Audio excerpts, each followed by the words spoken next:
জিকির বলতে কি বোঝাচ্ছে? আল্লাহ রাব্বুল আলামিন তাকে ডাকার জন্যে, তাকে স্মরণ করার জন্যে যে বিষয়গুলো মাধ্যম হিসেবে দিয়েছেন, এগুলো প্রত্যেকটাই কিন্তু জিকির। সলাতও এক প্রকার জিকির, আমাদের কোরআন তেলাওয়াতও এক প্রকার জিকির।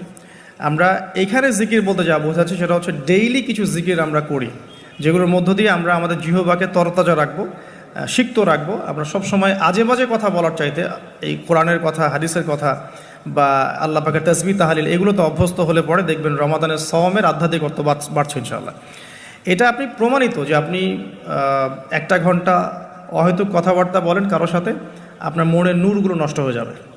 এবং আপনি 1 ঘন্টা চুপ করে থাকেন, দেখবেন এই চুপ করে থাকার ফলে আপনার মধ্যে অনেক চিন্তা আল্লাহর পক্ষ থেকে ইনস্টল হচ্ছে, ভালো চিন্তাও আসে আর শয়তানের পক্ষ থেকে খারাপ চিন্তাও আসতে পারে চুপ করে থাকলে। আর যদি আপনি বেশি বেশি জিকির করতে থাকেন, ফর এক্সাম্পল 100 বার সুবহানাল্লাহ, ফর এক্সাম্পল আলহামদুলিল্লাহ, আল্লাহু আকবার,